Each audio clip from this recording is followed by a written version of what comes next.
రైతాంగాన్ని ఏ ప్రజాప్రభుత్వం కానీ ప్రజలు ఎన్నుకున్న ప్రభుత్వం ప్రజాస్వామ్యంలో ఎవరున్నా ఒకవేళ రాజుల కాలంలో ఉన్నా ఇట్లా కరువు వస్తుందని రకరకాల ఇబ్బందులు వస్తాయి అని తెలిసినప్పుడు ఆ రైతాంగాన్ని ఎట్లా కాపాడుకోవాలనే ప్రణాళికలు రచిస్తారు. ప్రజల సంక్షేమం కోసం ఆలోచిస్తున్న రైతుల సంక్షేమం గురించి ఆలోచించేటువంటి ప్రభుత్వాలు. కానీ తెలంగాణలో రేవంత్ రెడ్డి నాయకత్వంలో ఉన్నటువంటి ఇప్పుడున్నటువంటి ప్రభుత్వము పారిపోతుంది.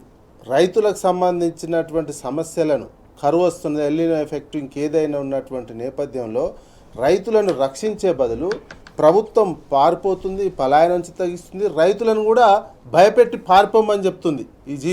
మీరు ఈ వ్యవసాయం చేయలేరు, ఇవన్నీ చేయలేరు అని పారిపోయే విధంగా పరిస్థితులను క్రియేట్ చేస్తున్నారు రైతాంగానికి.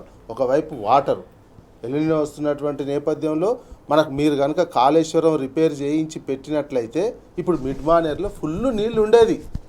మీరు ధవళేశ్వరం కోసం అక్కడ రెండవ పంట కోసం చంద్రబాబు నాయుడుతో మీకున్నటువంటి ఒప్పందాల నేపథ్యము, మీకున్న చీకటి ఒప్పందాలు, మీ గురువు అనేటువంటి దాంతో ఆయన వల్ల నీకు 50 లక్షల రూపాయలు ఇస్తూ దొరకడంతో నువ్వు హైలైట్ అయిపోయి ఇప్పుడు ముఖ్యమంత్రి అయినటువంటి నేపథ్యం అని చెప్పుకుంటూ గోల్డ్ లైన్ అవార్డు వచ్చింది, నాకు 50 లక్షల బ్యాగ్ తీసుకుపోవడం నాకు గోల్డ్ అవార్డు అని చెప్పుకుంటున్నటువంటి మీరు తెలంగాణ రైతాంగాన్ని ఈ రకమైనటువంటి ఇబ్బందులకు గురి చేస్తున్నారు. కనీసం సమస్య పరిష్కరించండి. నీరు ఇప్పుడున్నటువంటి ఇప్పటికీ దాదాపు 4-5 వేల క్యూసెక్ల నీళ్లు కాళేశ్వరం దగ్గర పోతుంటే మీరు కనుక రిపేర్ చేసి పెట్టినట్లయితే అవి ఎత్తిపోసుకొని మిడ్ మానేర్లో పెట్టేటువంటి అవకాశం ఉంటుండే.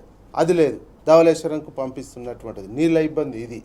ఆ తర్వాత యూరియాకు సంబంధించి ఉన్నటువంటి మిగతా చోట సాగు చేస్తున్నటువంటిది కానీ ఇంకే ఉన్నటువంటి బోర్ల ద్వారా చేస్తున్నటువంటి రైతాంగానికి కావలసినటువంటి యూరియాకు సంబంధించినటువంటి యూరియా యాప్కు తీసుకురావడమే ఈ రైతాంగం ఎక్కడ రోజు లైన్లో నిలబడుతున్నారు, పుస్తకాలు చెప్పులు లైన్లో పెడుతున్నారు.